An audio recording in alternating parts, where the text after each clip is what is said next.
My name is Fedora, and I am a young adult minister in a parish called St. Andrew the Apostle Catholic Church in Apex, North Carolina. I just started, so I'm very excited. And it's St. Michael's Lent. So the reason I'm making this video in the first place is because I want to track my own St. Michael's Lent, how it's going, thoughts that I have, fears that I have about it, and share them with anybody who might be going through similar fears or issues or spiritual highs and spiritual lows, and also just to keep myself accountable. So yeah, what's St. Michael's Lent? Well, St. Michael's Lent starts on the Assumption of Our Lady, the Feast of Our Assumption of Our Lady, which is yesterday, August 15th, and then it ends on September 29th, which is the Feast of St. Michael, who is my second favorite saint ever. My first one is St. Anthony, and I'll probably talk more about him very soon because I cannot shut up about St. Anthony, but not in this video. So St. Michael's Lent is a very old tradition that this year actually has kind of gotten a revival a lot. And it started with St. Francis of Assisi, and he started it to increase his devotion to St. Michael, and to ask for St. Michael's intercession and protection for his own life. And so we look at St. Michael's Lent as sort of another Lent that is similar in structure to the Lent that we follow leading up to Easter, but really revolving around St. Michael's protection and spiritual warfare, and really anything that comes with St. Michael being our fighter. And so we have different things that we do for St. Michael's Lent. Typically you want to add a St. Michael devotion every day, whether that's the litany of, did I say St. Joseph or St. Michael? I hope I said St. Michael. St. Joseph's been on my mind a lot. I might have said that. I don't know. I got St. Joseph book right here. So typically that's the litany of St. Michael that you can add, or there's a chaplet of St. Michael, which I tried doing yesterday. It's definitely going to take me a little bit of practice to kind of get accustomed to it, or any sort of St. Michael devotion. And then you also add, similar to the Lent leading up to Easter, you add the a fasting from something. It can be from food, it can be from desserts, from drinks, from anything. It's really just to remind ourselves, to put ourselves in a place of fasting and coming to realize that we can detach from things and grow in faith as we detach from certain things. We want to be able to go to Mass regularly, confession regularly, if possible, and be able to go to daily Mass, which I've been so blessed to be able to be part of my workday, which is so amazing. Yeah. And that is St. Michael's Lent. It's 40 days, similar to our Lent leading up to Easter. So what did I give up for St. Michael's Lent? Well, I couldn't pick. I was having such a hard time trying to figure out what I wanted to give up, because I never really give up anything food related. So I was thinking, in the past I've given up makeup, but I've recently been enjoying putting on makeup in a limited amount to kind of feel better about myself. And I was like, I don't really want to detach from that right now, or at least the stage of life that I'm in right now. In the past, I've given up secular music, which I enjoyed. Like, I had a really amazing time giving that up, but I just didn't feel drawn to that this time around. And I prayed about it in adoration, and it just came to me. And I really do think that was St. Michael's intercession kind of telling me that I should give this up. But I am fasting from fear. That sounds kind of crazy. So let me explain. St. Michael is our defender in battle, and what better time to give up from things that scare me than St. Michael's Lent, and in growing in devotion to St. Michael. So I don't really have a list of, like, a bucket list of things that I'm scared of, but what the intention behind fasting from fear is more like I realize that I'm scared to do a certain thing, and because I'm scared to do a certain thing, or I have anxieties over this certain thing, I decide to just not do it or not go to this event, and I decide to just skip out on it just because I'm scared. And so fasting from that would mean doing it even if I am scared, doing it anyway. as long as they're not, something crazy or sinful. And that was what I decided to do. I'm not going through a list and being like, let me check this off today and do this thing that scares me, but rather as the opportunity comes up, I'm going for it and not letting them slip by just because I'm scared. So yesterday was day one and I did it, and I'm very happy about that. So let me tell you, I am an introvert.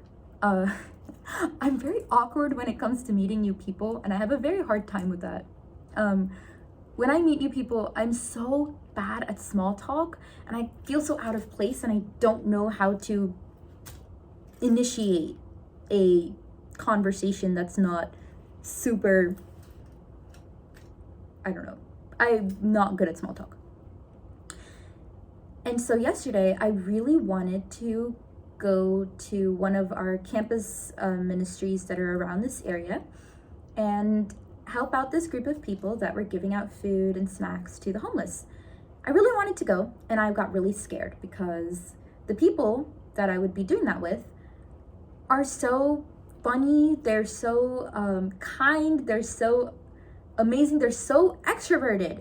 Everything that I'm not, they're so good at talking to each other, and I sometimes always feel out of place when I'm in that sort of situation. And I was like, I don't know if I can go. I feel like I'll be really awkward. I feel like I'll be out of place. What if they don't talk to me? What if I don't know how to talk to them? And what if I just kind of stand there all anxious and so out of place?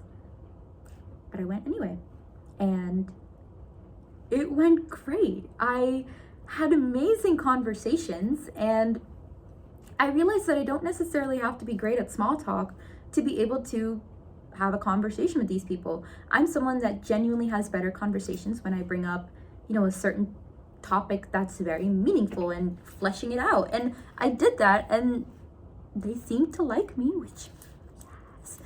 And they even invited me to go play sand volleyball with them, which I was so excited about. When they asked me, I was like, oh, they like me enough to play volleyball with me. So I was like, yeah, you know what? Yeah, let me go. I'm so scared to go play volleyball with them because, again, these people are so funny. They're so friendly. And what if I'm not? What if I just stand to the side and I embarrass myself? But I went, and I had so much fun. And I was nervous the whole time. Don't get me wrong. It wasn't like as soon as I went there, I was doing great and it was like nothing ever went wrong. But I had fun, and I left pretty happy that I did it. I even got hit in the face with the volleyball, and the second that it happened, I was like, oh, this is so embarrassing. I was so embarrassed. But they all asked if I was okay, and I was like, this is not that bad. I'm okay. I have a very hard time meeting new people, but that also doesn't mean that it's impossible, and that also doesn't mean that they don't like me. And it went so good, and I was so happy at the end of the day. So yeah, that's me fasting from fear. I realized that maybe every day I'm not gonna have a thing to do where I'm so scared to do it, or I might not have an opportunity to face my fear in a certain way, but that's okay. I will be doing them as they come along, and I won't be saying no to things that scare me just because they scare me. And then one more thing that feared me, which is my next topic of conversation, is the 54-day Novena. So some of you might know, some of you might not know, but yesterday was the start of the 54-day Rosary Novena. And the way that the 54-day Rosary Novena works is you have the first 27 days of the Rosary, the daily Rosary, in petition for a certain request that you have. And then the last 27 days are of Thanksgiving. I don't know why I just blanked. Are in Thanksgiving for the petitions that you made, even if your prayers have not been answered yet. I say yet because our prayers are always answered, even if they don't seem like it. And so I have been extremely scared to start it, and that's why I started it. So let me tell you a little bit about why I'm so scared about it. Number one, I am so bad at the Rosary. I know, that's kind of crazy. I should be better about it, and I really wish I was better about being good at the Rosary. I'm not good at it. I get distracted every single Hail Mary I'm just wandering off thinking about something else. I never truly connect to the mysteries. I don't really understand what it means to meditate on the mysteries, especially if I'm just repeating the same prayer over and over again.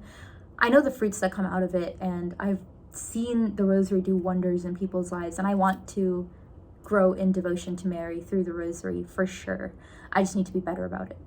I'm just not very good at it. So that's one reason to do the 54-day novena, is definitely for practice and being able to grow in devotion in that way.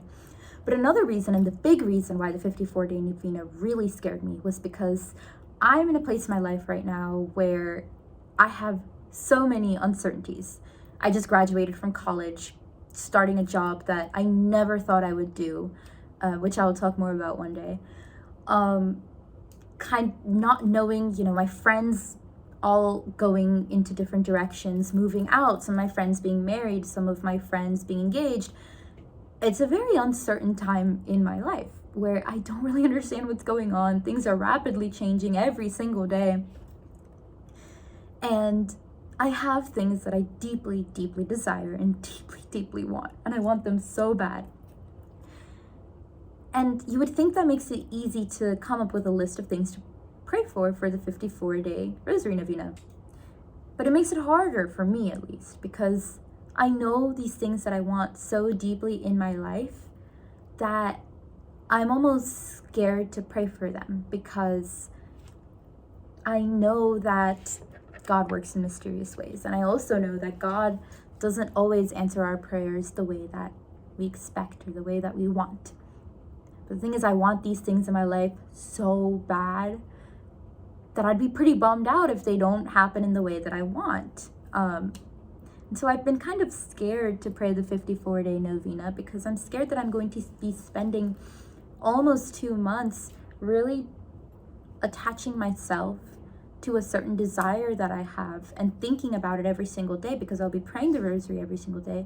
And then maybe at the end of the 54 days, I'll realize that I'm not going to get those things, and it's not in God's will for me to have those things or to experience those things. And what if I accidentally fall into a place where I resent God for it? What if I resent Mary for it? What if I, realize that I am going to be taken down a path that I really don't like or don't desire? I have all these thoughts in my head just because I'm scared that my prayers will be wasted or not be answered the way that I want, or even that I'll spend 54 days being attached to this desire that I have and not really surrendering it. I'm very scared. I'm very scared to pray the prayer.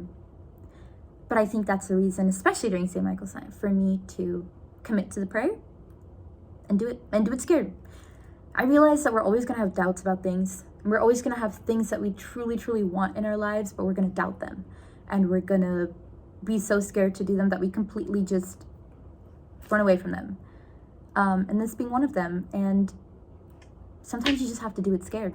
So I'm doing it scared. And part of my intentions that I have written down is that if these things are not meant to be, and if these things are not in God's will, hopefully God can give me the strength to be able to surrender them and to be able to be like, okay, you know what?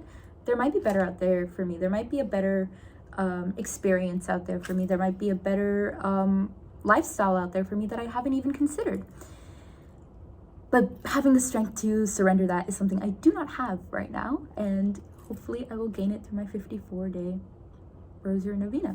So wish me luck, and pray for me if you're watching this, please, because I think I'm doing something very scary. I am, and that's the whole point. And I'm terrified. I'm so scared of the things that I'm going to be asked to do in these 40 days. And I'll do them anyway and see where I end up in 40 days and 54 after my novena. And if you haven't started the St. Michael's Lent, it's not too late. Yesterday was a feast day, so you didn't technically have to fast from anything. You could start today, you can start tomorrow. The point is not really the 40 days, but it's more so the devotion to St. Michael and the fasting and the sacraments. And the same thing with the Rosary. Do it anyway. If you miss a day, do it the next day, double up, add a day. it's not really about the if it works or not. It's more so, are you growing in faith? So yeah, so I'll be making videos pretty often, and hopefully every time I have an opportunity that I did something scary, I'll make a video about it. Even if it's something super silly, I'll still let you guys know about it. Yay! All right, I'll be praying for all of you, and if you're in the area, if you're around St. Andrews, in Apex, totally come visit. I have so many fun things that I'm going to be planning, and I want to see more young adults in church, please.